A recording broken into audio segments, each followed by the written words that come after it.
Olá, saudações trabalhistas, a você que nos acompanha aqui pela Rádio Legalidade.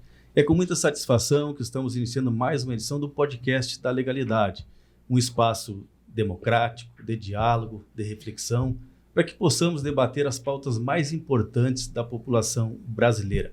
Para isso, a gente está aqui, esse amigo de vocês, Alan Croce, juntamente com a Elisângela Isaac, nossa jornalista do PDT Nacional, recebendo então uma figura ilustre, né, um dos quadros mais importantes da política brasileira. Estou falando do nosso sempre governador Ronaldo Lessa. Seja bem-vindo, governador. Obrigado pela honraria, pelos elogios, mas é uma satisfação estar aqui.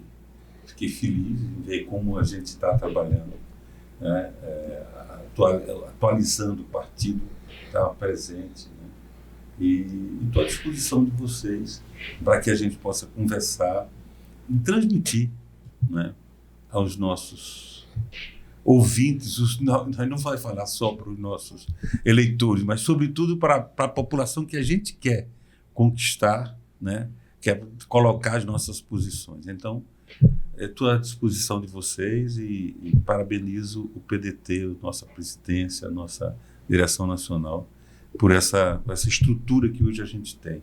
Eu estava dizendo que há 20 anos atrás, esse ano, fiz, no dia 10 de fevereiro, eu completei 20 anos de filiado ao partido. Cumpri a minha promessa ao Brizola. Prometi ao Brizola um ano antes, mas ele, no meio do ano, em junho, ele falece. Mas eu cumpri a promessa. No ano seguinte, eu me filiei ao PDT. E estou aqui para que a memória e o legado dele, como de tantos outros, Getúlio, João Goulart, a gente possa honrar.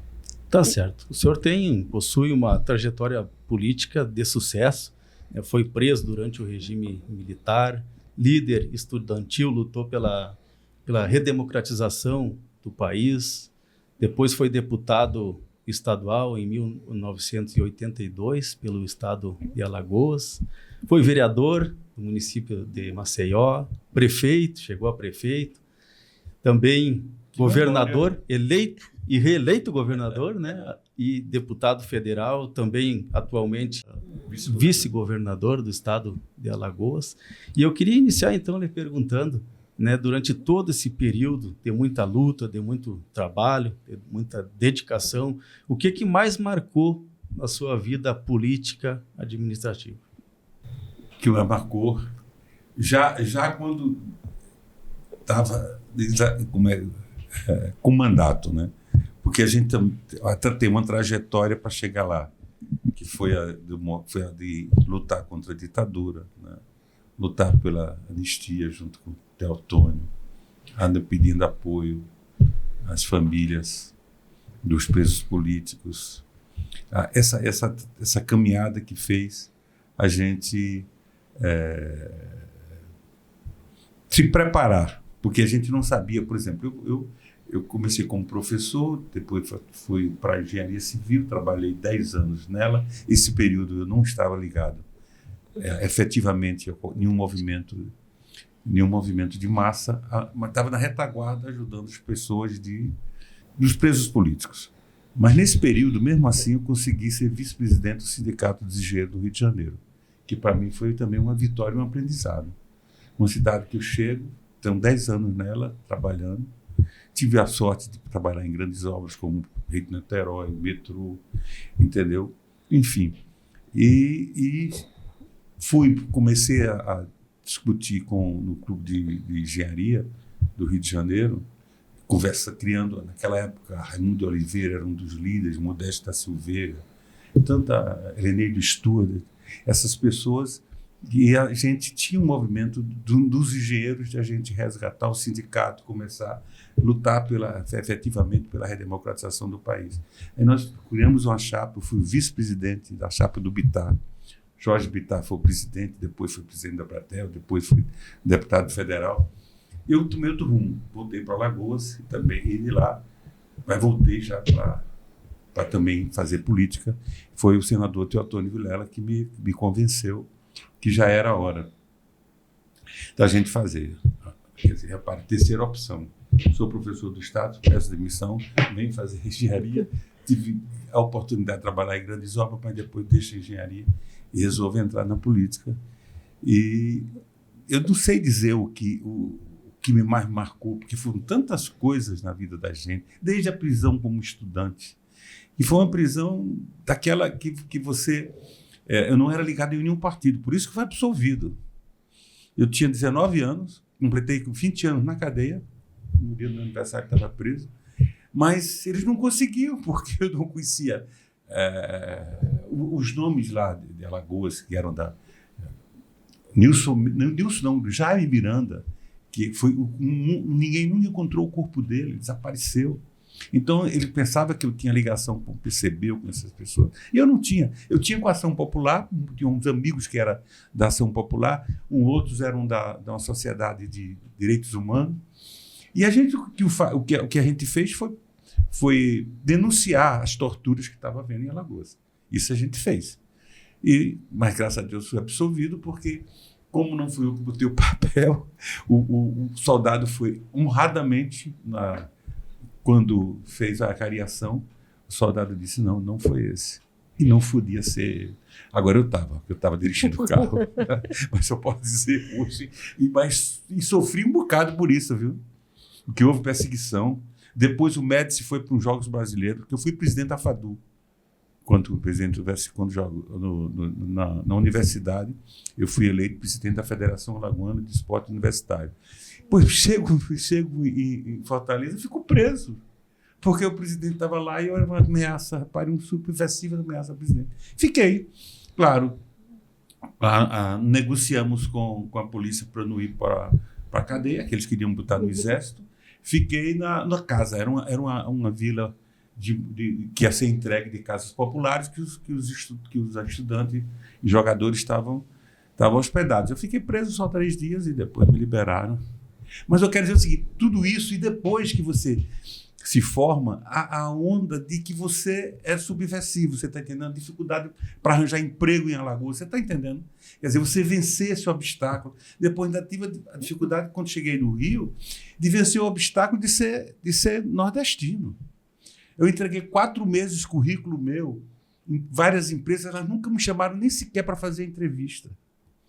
Quando a Ponte Rio Niterói anuncia que tem uma escolha de um engenheiro, um francês, foi embora o Didier, ia ter a escolha de um engenheiro, eu vou para lá, uma sala, sei lá, tinha 40 ou 50 pessoas concorrendo, e eu sou o primeiro lugar. Quer dizer, o pau de arara que ganhou a vaga. Tive essa chance, você está entendendo? Quer dizer, tive até que vencer esse preconceito com relação... Isso há quantos anos atrás? 1972? Quer dizer, vamos fazer as contas. É bastante muito tempo, não é verdade? Mais de 50 anos. Então a gente é meio século nesse processo todo, graças a Deus. Mas ainda tem, se ainda vê essa turma bolsonarista que não tem o que falar, dizer que o nordestino não sabe votar, que o nordestino é ignorante. Quer dizer, é o cara que não tem nem cultura, porque se esse país tirasse os nordestinos que faz cultura, música, cinema, arte, essas coisas todas, como seria? É mais uma vertente do desconhecimento da própria história do país. Da própria ignorância deles. E qual foi o primeiro cargo para o qual o senhor foi eleito? Primeiro cargo político? Estadual. Deputado estadual. Aí a esquerda pediu para você... Eu vim para o Rio, fundei o PSB, o Antônio Aires era o presidente, ele me deu o PSB, refundei, né? Porque já existia antes da ditadura. Depois, aí refundei em 85, Denis Agra, que era o jornalista, presidente do sindicato de jornalista de lá, foi o primeiro presidente do PSB quando eu trouxe. Mas eu ainda fiquei no MDB. Só no ano seguinte é que eu fui para o PSB para ser candidato a governador contra as 2 forças mais fortes de lá. Foi Collor e Guilherme Palmeira, era o PFL e a Arena, e o PMDB concorrendo. Eu entrei que o PCB, os partidos de esquerda pediram para ser candidato, eu levei uma surra, fui o terceiro para governador.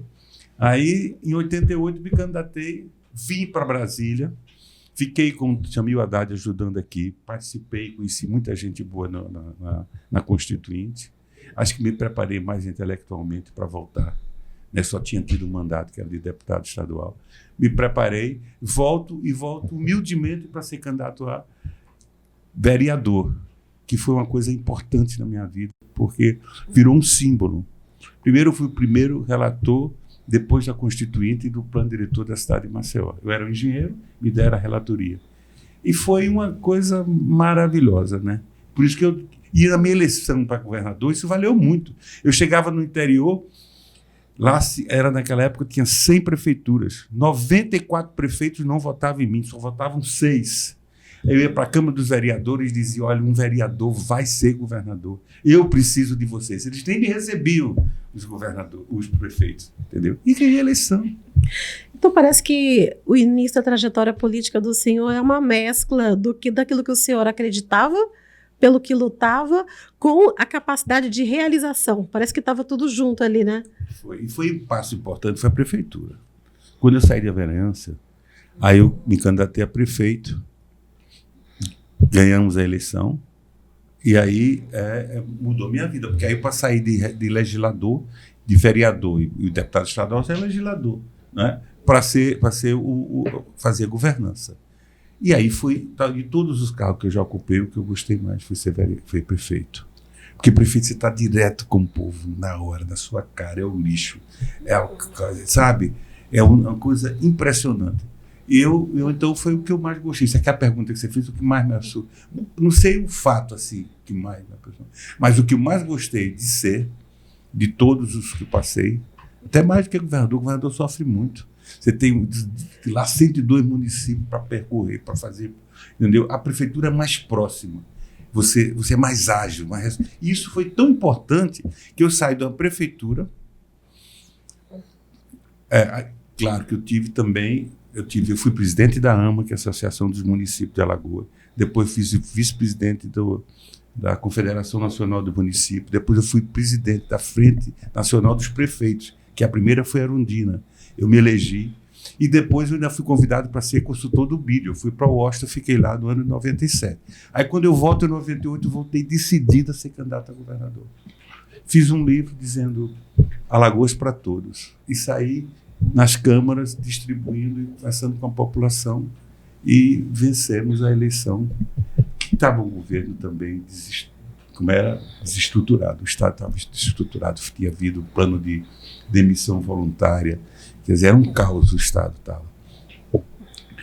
O governador renunciou, houve uma invasão na Assembleia, a polícia ficou do lado dos servidores, tiveram que chamar o exército para segurar a população. Kátia foi uma das mulheres que liderou, que ela é nossa hoje secretária de Ciência Social lá no governo. Fui depois prefeita, né?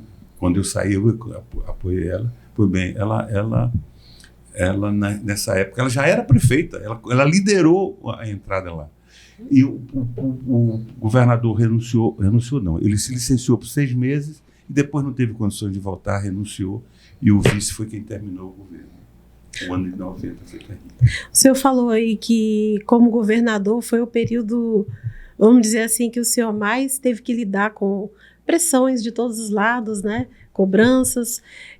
Como é que foi assumir o governo num período, né, num estado brasileiro, um dos estados brasileiros que historicamente é conhecido como um estado governado ali por as mesmas famílias oligárquicas de séculos? Eita, você não imagina o que eu enfrentei. Mas também eu botava para quebrar. No dia da criança eu enchia de sem terra, tudo criança no palácio. Aquela elite devia ficar se estourando de ódio. Que ela andava usando o salão do palácio para dançar, nos bailes que os governadores faziam, e lá acabei logo. O salão de baile virou meu escritório. Entendeu? E tinha que enfrentar dessa maneira, porque eles não admitem reforma agrária e achavam que, você entendeu? Era necessário que a gente... Não podia ser diferente. Eu sempre pensei nisso, sempre pensei numa sociedade que é preciso. Quer dizer, o Sul teve uma situação de organização diferenciada. O Nordeste é muito pior. Está entendendo? Talvez até a vinda o governo facilitou a chegada de italianos, dos europeus para lá. Para que o avanço e a organização da mudança de campo para a indústria, esse salto que foi dado no começo do século, passado, isso teve uma característica diferente no Sul e Sudeste, do Nordeste. O Nordeste foi sempre colocado nos senhores de engenho. Na minha terra era a terra dos pistoleiros. E assistia um filme, quando falava em alagoano, era um cara puxando a faca ou atirando. Não era assim? Era assim que era visto por causa do... Como era retratado, né? Pois é, era dessa forma que a gente era visto. Você está entendendo? Mas era, como é que se diz? Aí não foi muito... Não foi outra coisa. Eu quando entrei, tinha folhas atrasadas, telefone desligado, muita coisa. Era um horror. Aí eu tinha que tomar medidas duras. A primeira coisa que eu fiz foi congelar o salário meu do 10º da Câmara e do 10º da Justiça. Meu amigo, eles entraram com 8 pedidos de cassação na minha cabeça, no Supremo. 8 pedidos. Porque eles não querem saber. Os deputados, né, a elite da justiça, se os outros têm fome, se está desesperado, você imagina, entendeu? Hospitais que não tinham esparadrapo, que não tinha um horror. Então tinha que todo mundo juntar. E eu tenho a sociedade do meu lado, porque eu chamando o povo para me apoiar, entendeu? Eu precisava do apoio deles. É necessário que a gente pague. E eu disse, eu vou organizando aos poucos. Eles demitiram tanta gente, eu fiz, sabe quantos? Nos primeiros 4 anos de governo meu, eu coloquei 20 mil novos servidores com concurso público para recuperar, fazer escolas. E sem briga, porque, por exemplo, Fernando Henrique era o presidente, Fernando Henrique não me perseguiu, tinha um programa dele de mais escola, o que eu fiz de escola, entrei com como é que chama? Já tinha feito do município, a gestão democrática, entendeu? Então, foi uma mudança muito significativa, inclusive conceitual das coisas, dos valores humanos. Acho que, então, como o senhor colocou aí, a questão do apoio popular foi decisivo. A gente vê estados no Nordeste, por exemplo, como Maranhão, onde também as famílias tradicionais que sempre estiveram no poder conseguiam muitas vezes barrar iniciativas como essas que o senhor implementou lá via justiça, porque inclusive a máquina do Estado conseguia aparelhar até mesmo o sistema judiciário e fazer com que eleições legítimas se tornassem ilegítimas, entre outras coisas, né? Muito conservador. Agora melhorou, já tem, desses 10 últimos anos, você já vê que a justiça com outro sentido. Mas quando eu entrei foi terrível. Fui chamado aqui no Supremo, tive que enfrentar eles, conversando com o presidente, explicando as razões de eu tomar essas medidas, entendeu? Mas não foi fácil não. Inclusive, eles queriam, quando tinha desocupação, que eu respeitava a desocupação das terras, quando a justiça determinava a desocupação, eu mandava. Só que eu esperava, avisava com antecedência, vamos fazer para amanhã ou daqui a 2 dias, mandava um ônibus, trazia as pessoas, crianças e as mulheres, tudo com dignidade. Eles queriam que eu botasse num pau de arara ou saísse no cacete desse povo. É isso que eles queriam, é tratar os invasores como bandidos. E a gente foi preciso, inclusive, criar uma coisa. Quando eu entrei no governo, lá era chamado gangue fardada. Alagoas tinha essa fama, entendeu? Por causa de um grupo de policiais lá que estava fazendo muita coisa, matando gente, pintando o diabo. E eu tive que enfrentar essa gangue fardada, tá entendendo? Não, era uma milícia, né? Era uma situação feita. Veja bem, mas veja só, com 3 anos, foi o que a gente criou. Quando tinha a obstrução da rua, o que é que você manda? Manda o BOP lá e o nego dá a cacetada nos trabalhadores e tira da frente. Era assim. Eu disse, quem foi que foi de trabalhador para levar para porrada? Não é bandido, não. Comigo não é bandido. Aqui não faz isso, não. Pois bem, mudei a concepção, botei geralmente os coronéis, o comando de pessoas com outra visão, entendeu? Nós criamos o Centro de Gerenciamento de Crise. Não existia no Brasil. Hoje, quase todos os estados copiaram o nosso. É uma elite que é preparada dentro da polícia para atender. Houve uma obstrução em tal canto, quem vai a ela. Teve uma coisa séria aqui que socorre é o Centro de Gerenciamento de Crises. Entendeu? Quase, não pode dizer todo, que pode ser que 1 ou 2 não tenha, mas o resto do Brasil copiou. Pois bem, a gente ganhou. A polícia que era considerada a bandida do Brasil, que eu fui que eu andava com um carro blindado, com 2 carros na frente e outro atrás, que tinha o Mosca, que a Veja tirou uma fotografia mostrando o que era o Mosca, o papel disso tudinho. Esse Estado desse jeito ganhou 3 anos o Prêmio de Direitos Humanos Nacional. Um mote que a gente construiu para as outras polícias fazerem. Porque não era só a Alagoas, não. A Alagoas já tinha fama, podia ser pior. Entendeu? Porque lá tinha muito pistoleiro, muito bandido. E era assim, os deputados andavam com pistoleiro dentro da Assembleia. Tinha que acabar com aquilo. Aí eu acabei também. Houve uma requalificação dos policiais? Houve uma requalificação? Eles tiveram que passar por um treinamento? Não, tem um treinamento. Essa equipe é uma elite. Centro de Gerenciamento de Crise é escolhido e é preparado, ele tem curso, tem tudo. Não, a polícia é outra coisa. Você nem, né? É outra coisa. Tá certo. Governador, então, realmente, o senhor conseguiu, né, livrar o estado de Alagoas da elite, né, depois de tantos anos governados aí pela extrema-direita. O senhor sempre com a mesma coerência, né, com o mesmo discurso, né, popular, progressista, conseguiu, né, enfrentou essa questão do poder econômico e conseguiu que um progressista administrasse, né, o Estado. Isso com certeza é mérito, né, que a gente tem que ressaltar. Moral, sabe por quê? Chegava no município, era o usineiro que botava combustível no carro da polícia, trocava o pneu, era desse jeito. Eu disse, vai acabar com isso. Vocês não vão precisar que ele dê pneu nem nada. Porque também era um usineiro que mandava soltar e prender as pessoas. E o delegado não tinha força porque os caras de cima não apoiavam os delegados. Mudou tudo. Pergunta para o pessoal na Alagoas. Acabou o delegado meu, para delegado é para dar ordem. Entendeu? Quer dizer, inverteu o valor. Eu comecei a valorizar ele. Eles precisavam de autoestima, entendeu? De respeito.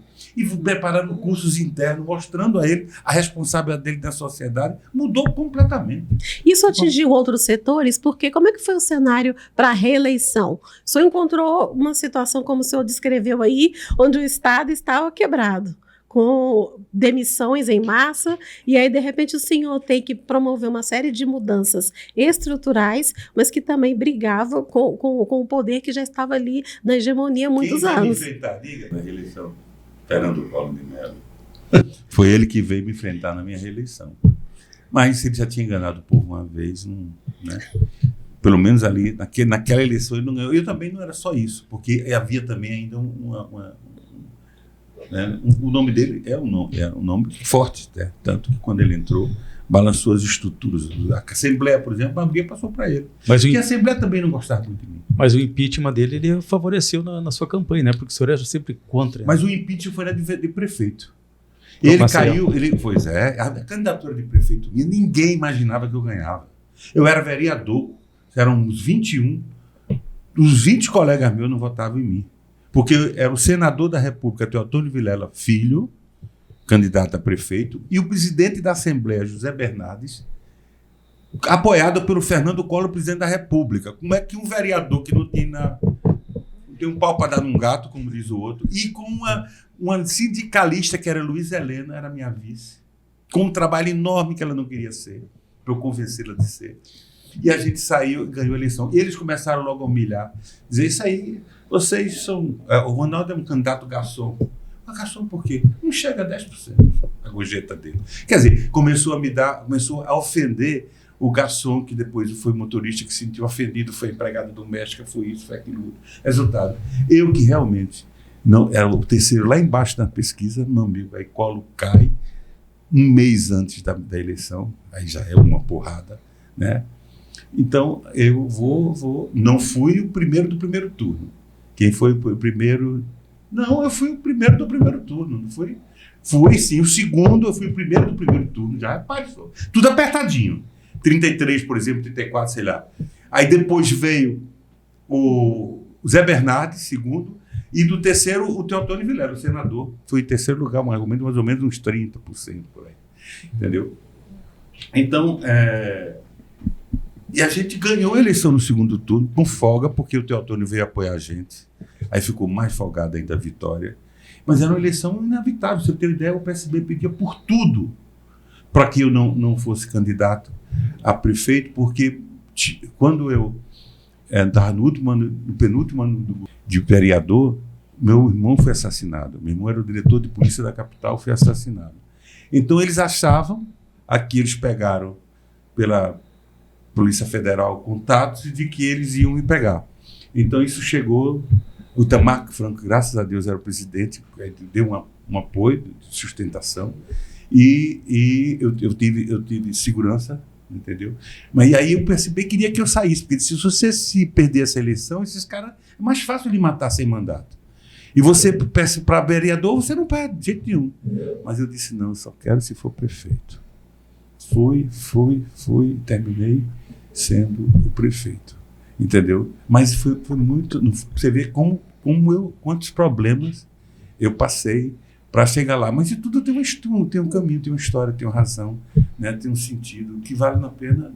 É isso. Quando o senhor olhava assim, você candidata a vereador, quando o senhor decidia, agora eu vou ser prefeito, como o senhor falou para a gente anteriormente, agora você é governador.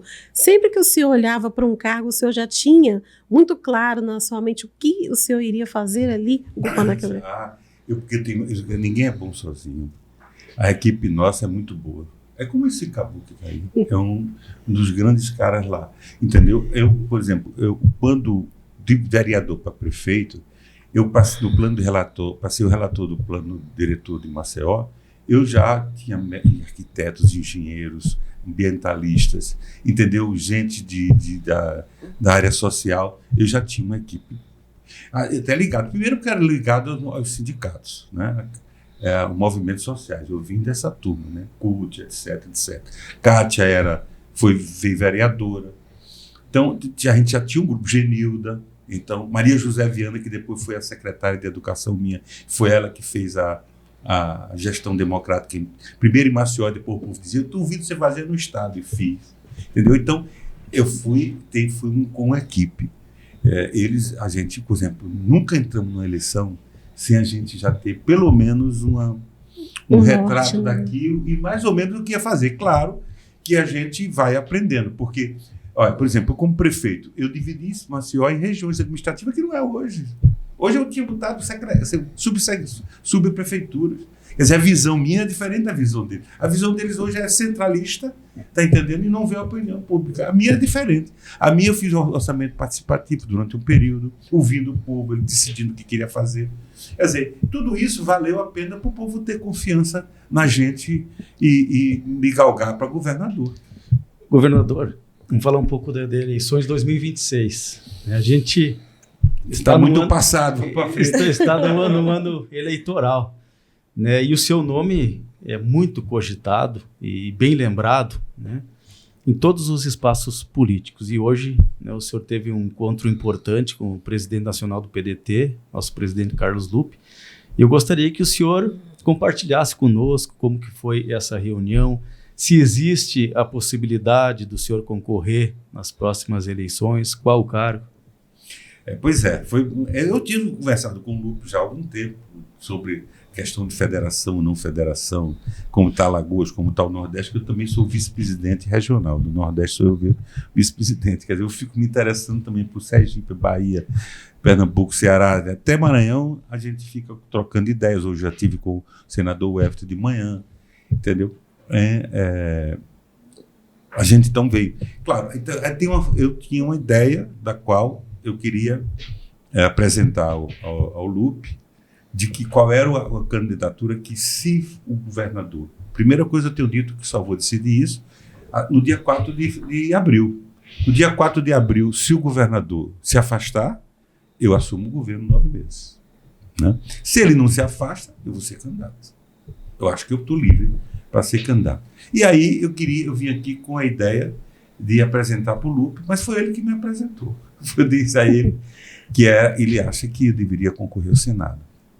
O Lupe defende essa posição. E era a posição com a qual eu queria ver se ele concordava comigo. Eu também acho que é onde está o espaço. O governo está muito polarizado entre JHC e o Renan Filho hoje, nas pesquisas.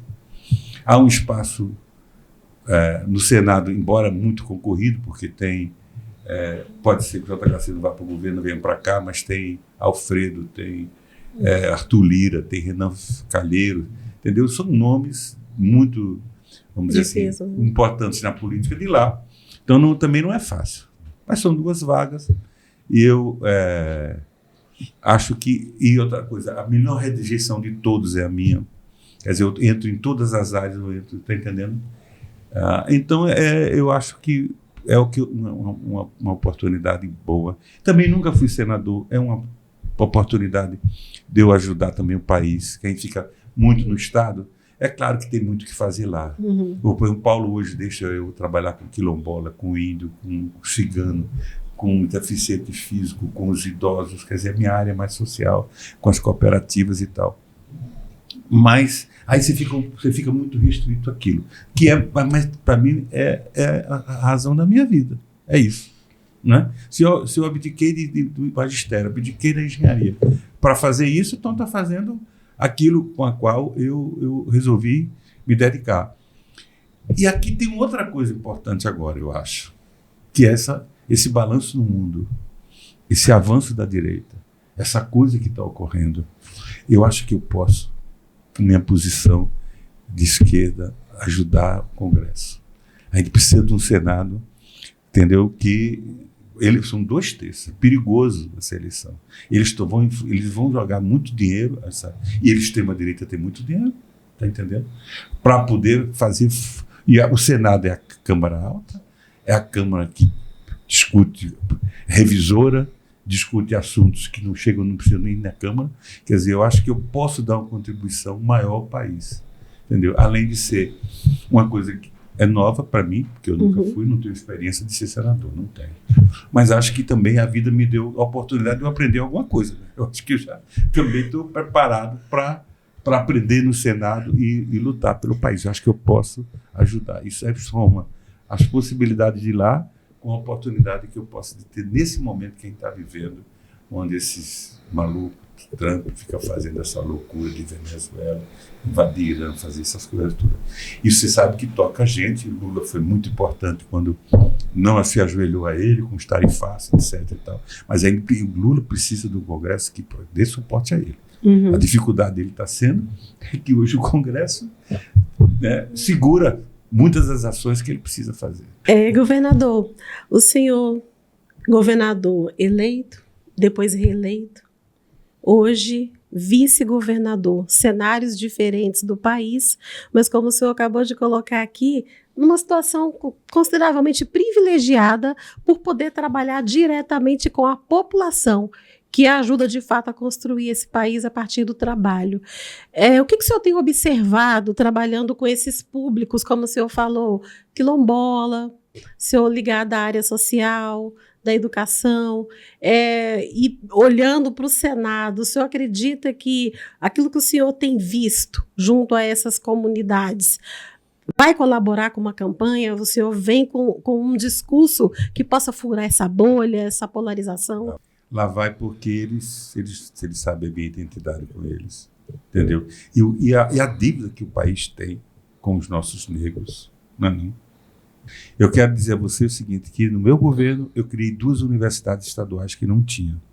A UNEAL, essa hoje, em novembro, nós formamos 210 indígenas como professor, entendeu? E a UNCISAL, que é a Universidade Estadual da Saúde, entendeu?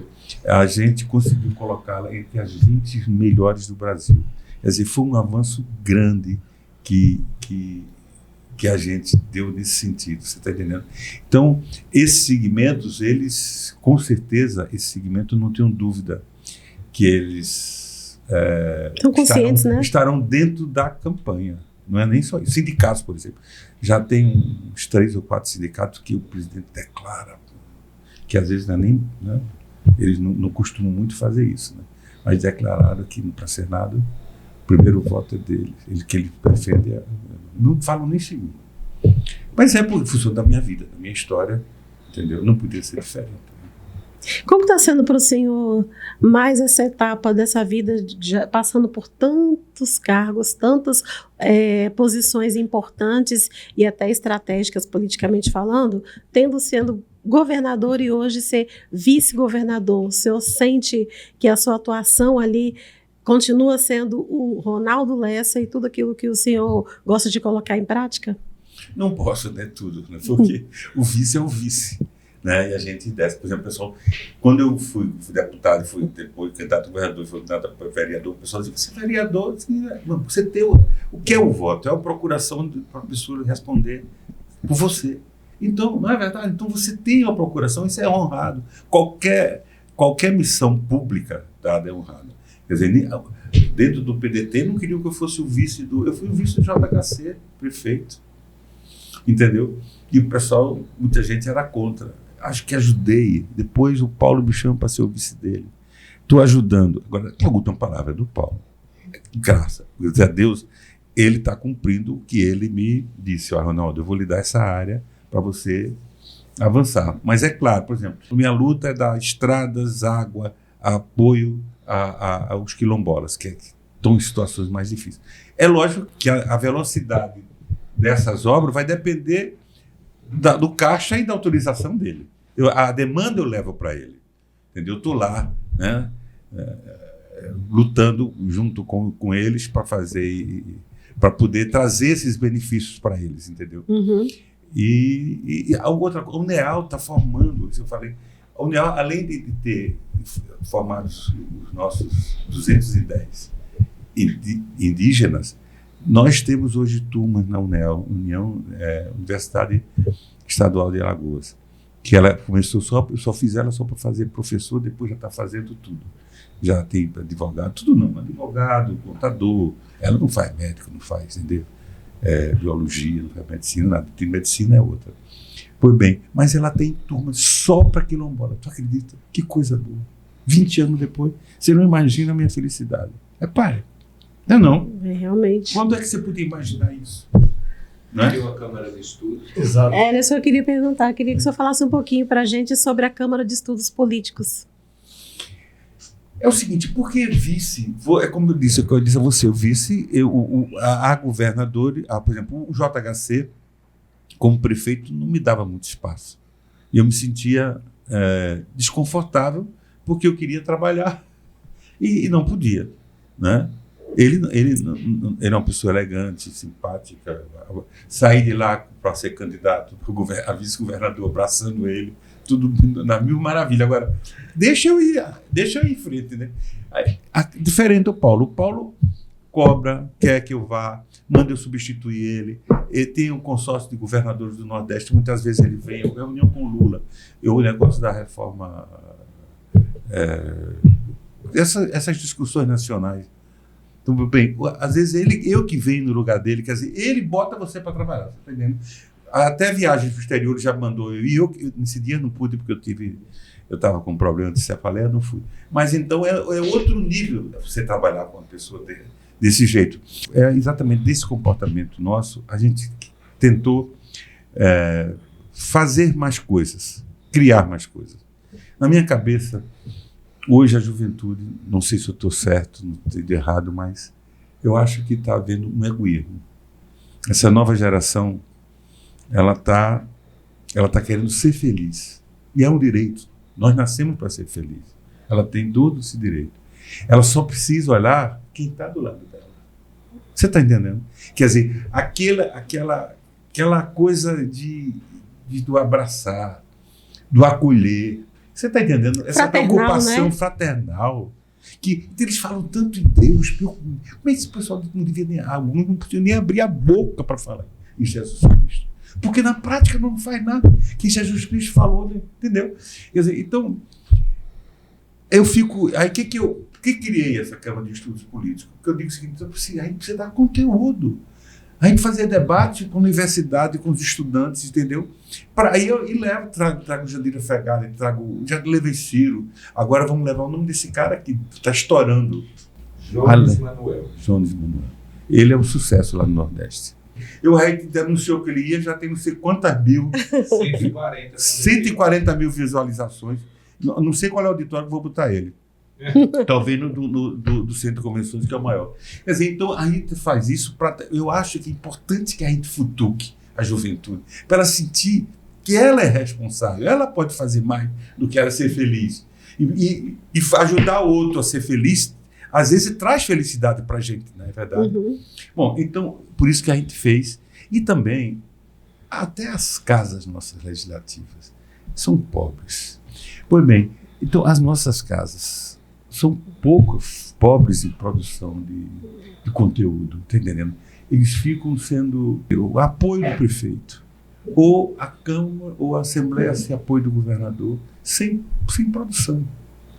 Entendeu? Então, por isso nós criamos isso, criamos um programa também de...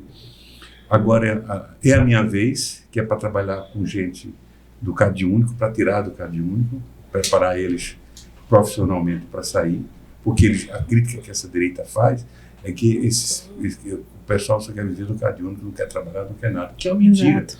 A gente, onde abre, vem todo mundo querendo sair, cada um trabalhar e tudo. Quer dizer, então, aí está desmoralizando essa tese deles. Eles passam por uma qualificação profissional. Vai, pois é, a gente dá cursos a eles, entendeu? Ainda tem microcrédito, ainda tem outro detalhe. O governo ainda abriu uma rede de microcrédito. Por exemplo, se você quer ser empreendedora, você faz um projetozinho, por exemplo. O primeiro que a gente aprovou foi uma senhora que queria, ela fazia unhas e tal, tinha um pequeno ateliê, queria ampliar, melhorar, ela recebeu um empréstimo para aquilo. Você está entendendo? Quer dizer, com juros lá embaixo, com essas coisas todas. Ou seja, um programa como esse mostra que o povo brasileiro é sim trabalhador e que eles querem ganhar o seu salário dignamente, né? Ou seja, rechaça um pouco esse discurso, essa narrativa da extrema-direita de que os programas sociais só revelam uma população que não quer trabalhar, né? Exatamente. Bacana. E essa Câmara de Estudos Políticos, ela tem então como objetivo fazer com que surjam ali políticas públicas que de fato atendam às necessidades da população, através do debate? E o debate é para exatamente isso. Por exemplo, a gente está discutindo tarifa zero lá, no meio de transporte. A gente está discutindo temas que são, por exemplo, importantes para Alagoas. Também sim, tem um terceiro setor, e esse é praticamente gratuito, são pessoas voluntárias que vão fazer. Nós estamos reconstruindo a história da Alagoas, que a história construída pelos vencedores não é a verdade, ou a mentira. E hoje eu vi uma que eu pedi para eles procurarem a profundidade, que tem você sabia que teve um brasileiro que ganhou o Nobel da Paz, o Nobel da Ciência? Eu não sabia. Só que porque ele ganhou e foi como um cidadão inglês. Ele nasceu no Brasil, foi estudar Harvard não, Oxford, uma dessas. Eu acho que era na Inglaterra. E aí, na hora que ele completou, o Brasil chamou ele para servir o exército. Como ele disse que não vinha, que ele não queria perder o curso lá, ele precisou ter a cidadania inglesa. E aí ele recebeu o prêmio Nobel como se fosse inglês, mas ele é brasileiro. Como isso tem tantas coisas que a gente está descobrindo. E que precisa ser divulgado. Você já viu falar no 12 de... Como é que chama? 12 de janeiro, fevereiro, sei lá. Aqui, que é a quebra de Xangô. Nunca ouviu falar? Não. Foi um negócio enorme. A gente leva, mas as pessoas que trabalham com religião tinham uma estigmação contra Alagoas terrível, como se fosse o governador Euclides Malta que tinha mandado quebrar o Xangô e matou até gente. Houve uma turma militarizada, milícia mesmo, espancando. Era intolerância das religiões afro em Alagoas, entendeu? A gente descobriu que não foi Fernandes Lima. E hoje a gente quer trocar o nome da principal avenida que está no nome dele, Fernandes Lima, para fazer justiça à história. Quer dizer, esse grupo são professores, gente da universidade, que estão fazendo aquilo de graça, porque eu não tenho dinheiro para pagar. Todo o dinheiro que eu dá para essas duas coisas. Mesmo assim, não é nem no meu orçamento. Porque a FAPEAL, o governador mandou 4 profissionais para trabalhar com a gente. Quer dizer, essa nossa Câmara de Estudos Políticos, às vezes a gente pode patrocinar a sala, uma passagem, isso, aquilo, outro. Mas os profissionais que trabalham são 4 pessoas, 4 professores, são pagos pela FAPEAL, portanto, o governo, através de outras formas. Então, é por isso que eu estou dizendo, a vice, ela é uma moletazinha, né? Ela não consegue caminhar o que deseja, mas, de qualquer maneira, com esse governador, a gente tem conseguido fazer muita coisa. Né? Que bom. Muito bom, governador.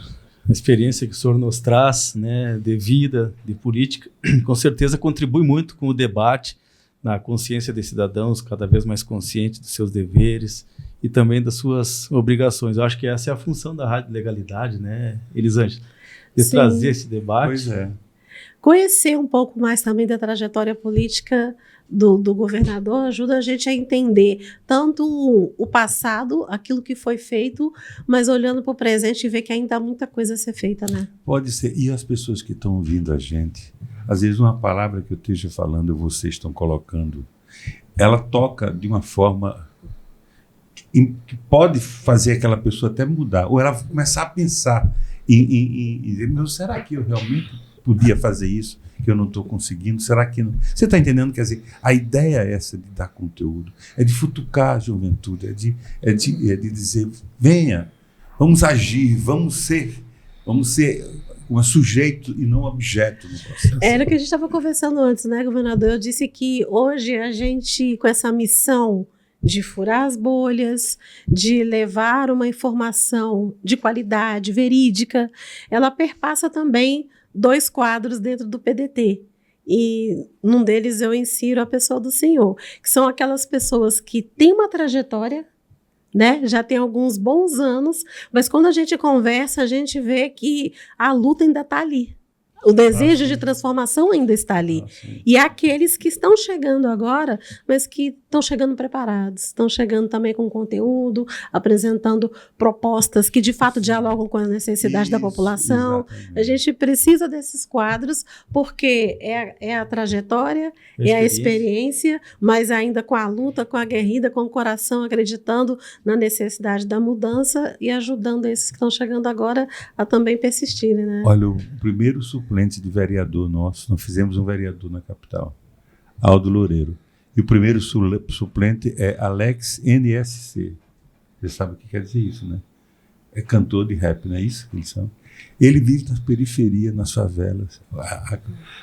O discurso dele é outra coisa, pois é o primeiro suplente. Eu estou louco que ele assuma. Entendeu? Porque ele vai balançar aquele coreto. Os alicerces ali.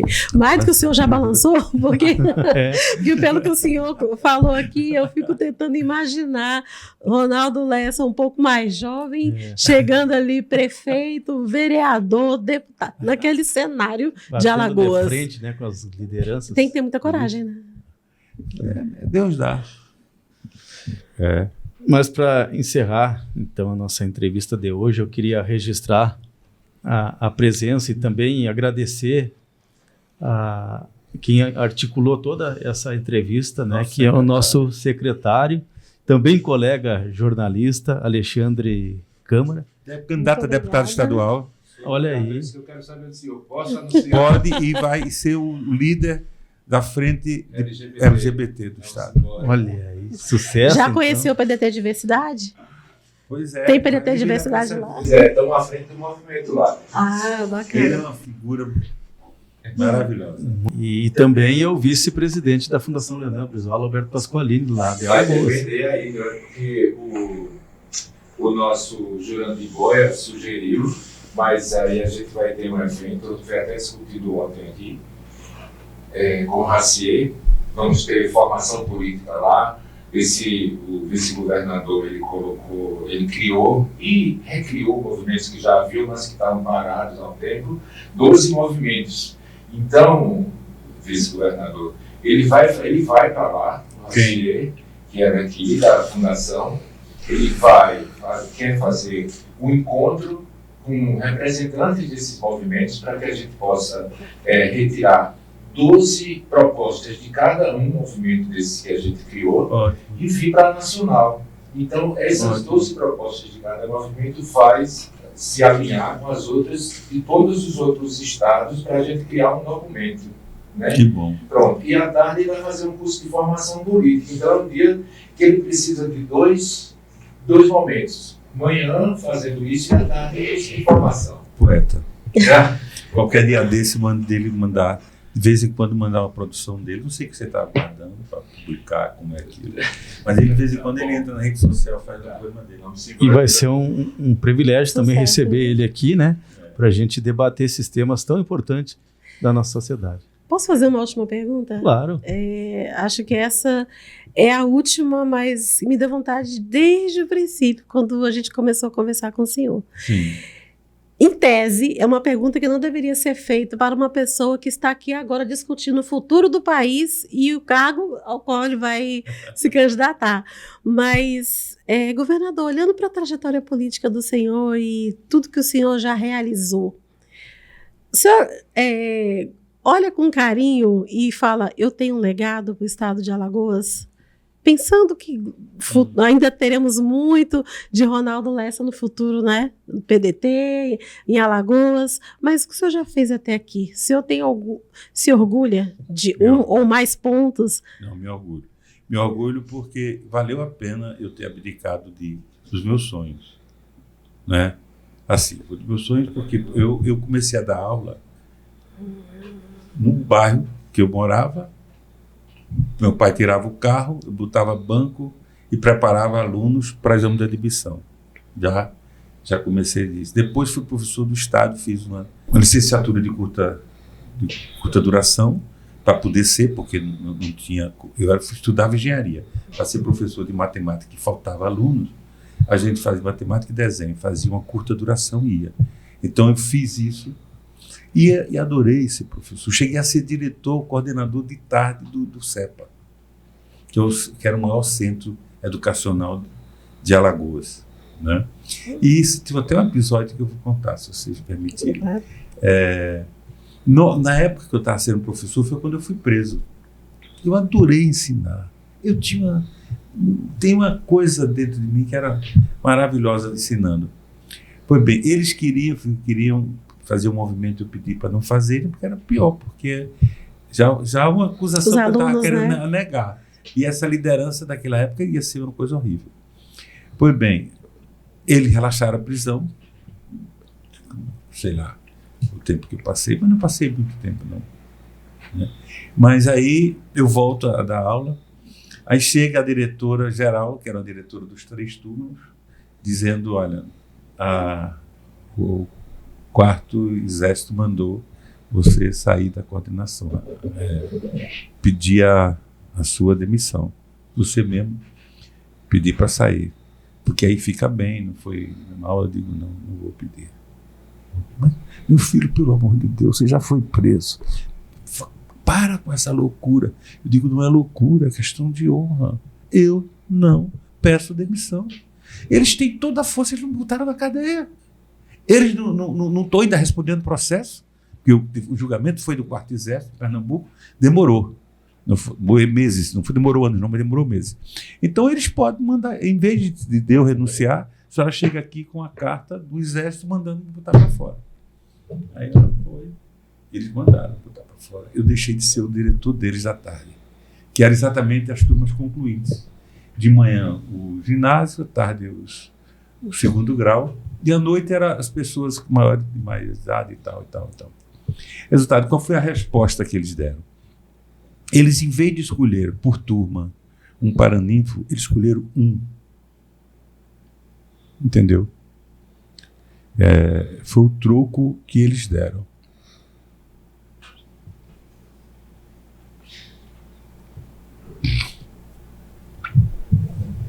Entendeu? Falta tudo isso. Tem resposta mais significativa que isso. O senhor foi o paraninfo de todo... Não houve a greve. Fui o paraninfo de todas as turmas do colégio. Está entendendo? E, mesmo assim, eu adorei ensinar, mas quando terminou o meu curso, eu tinha... Primeiro, eu ganhava pouco. O professor... Eu que aumentei salário de professor. Eles não esquecem nunca de mim por causa disso. Mas fui para a minha profissão. Quer dizer, deixei uma coisa que eu adorei fazer, porque precisei de dinheiro e que também gostava de engenharia, queria fazer engenharia, e eu tinha uma família para poder sustentar. Meu pai morreu, eu tinha 16 anos, então a gente tinha que bancar, né? Então, fico com engenharia 10 anos, Ponte de Niterói, metrô, fui para Curitiba, fiz canalização do Rio Belém, obras fantásticas. E depois disso tudo, eu ainda resolvo abandonar outra coisa, pedir demissão do meu emprego e começar tudo de novo para fazer isso. Entendeu? Quer dizer, é uma coisa que ficou... Eu me lembro a última o Teotônio Vilela Paiva, Ministério da... Ministério da... Como é? Ministério das Alagoas. Ele foi lá para pedir para eles me liberarem e tal, porque eu ainda era o vice-presidente. Aí eles, então, o Teotônio disse, vocês têm muitas inteligências aqui no Sul, libere ele precisa ir para o Nordeste, a gente precisa dele lá. E eu também, nesse dia, usei uma frase que eu nunca esqueci. Eu disse, eu vou deixar tudo isso, que eles fizeram um discurso, que eu fiz isso, aquilo, outro que era bom nisso, tudo bem, eu fiz tudo isso, né, mas eu vou deixar de fazer as obras que eles querem para ver se eu faço as obras que o povo precisa. Pronto. Ali estava selado o meu afastamento profissional, quer como professor, quer como engenheiro, para me dedicar à política. Então... O senhor abriu mão dos seus sonhos para ajudar com que os sonhos da maioria das pessoas pudessem ser realizados. Veja bem, esse é construído, não é verdade? Porque você tem o impulso. Você, quando vê uma pessoa precisando, você não vai lá dar a mão, ajudar, não é? Você tem um impulso. Mas você fazer daquilo a sua vida é outra coisa. Bacana. Isso é ser gestor, né? É ter o lado humano, de saber o que as pessoas realmente estão precisando e também ter visão administrativa de fazer as reformas. Sim, pois é. Não é tão simples. Mas com esse homem de depoimento, luta, né, a gente encerra, né, Elisângela, agradecendo muito a sua participação aqui na Rádio Legalidade. A gente sempre estará de portas abertas para estar dialogando, discutindo, né, construindo uma sociedade cada vez melhor, mais justa, mais igualitária. Com certeza o senhor tem muito a contribuir. Eu quero deixar a palavra à sua disposição nesse momento para deixar uma mensagem para aquelas pessoas que acreditam no Brasil. É a mensagem de otimismo. Eu não tenho dúvida, eu não conheço o mundo todo, nunca fui à China, nunca fui à Rússia, mas eu conheço muita coisa, uns 20 e tantos países do mundo. Vai ser difícil encontrar um país com as condições que nós temos, de energia, de água, os recursos naturais, o que nós temos, né? de mar, o que nós temos de rio. Né? Aí você vê o Nordeste agora com eólica, com solar, enfim, todas essas coisas maravilhosas. Por exemplo, você vê a China enorme, mas tem regiões que só é gelo, que eles não são agricultáveis. A Rússia também tem uma região terrível. A gente tem petróleo, tem tudo. Quando o brasileiro descobrir o que ele é dono, meu Deus, o que não pode é os outros usarem o que é nosso. O que não pode, por exemplo, as nossas empresas que podiam estar a serviço do nosso povo, ela está a serviço porque as corporações estão mandando. Até a Petrobras hoje tem mais ações do que o próprio governo. Então a gente tem muito o que fazer com relação a isso. E vocês têm um papel muito importante. Por quê? Porque com essa revolução que existe na comunicação, vai ser fácil. Não é fácil, não. Você, quando vê uma notícia, por exemplo, a primeira notícia que eu vi hoje do brasileiro que foi prêmio Nobel, foi mandar logo para o pessoal para checar. Porque os cientistas não sabem se é fake, se não é. É verdade. Quer dizer, então, vocês da comunicação são muito importantes nesse processo. Porque vocês vão guerrear com forças poderosíssimas. Você sabe o que é. Uhum. O que eles são capazes de fazer, que não tem o menor escrúpulo. Veja aquele cara dos Estados Unidos, que o Trump estava envolvido lá com crianças. Né? E agora esse que surgiu agora, Carcovaro, sei lá o quê. Entendeu? Coisas dessa natureza que pode chegar a coisas muito piores. Então, tudo isso, só um detalhe com relação. E outra coisa são outros fenômenos que são internacionais. Que é preciso estar atento e é preciso de vocês. Entendeu?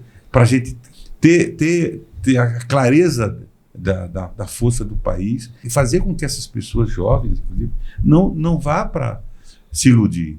Busque a verdade, está entendendo? Então, eu transfiro, vamos dividir um pouco da minha responsabilidade com vocês. Vocês estão na frente de um furacão, quem está na comunicação. É outra missão. Outra missão, fantástico. Foi um privilégio, muito obrigada por esse momento, por essa oportunidade e por nos prestigiar contando um pouquinho da história do Senhor. E até a próxima oportunidade. Se Deus quiser.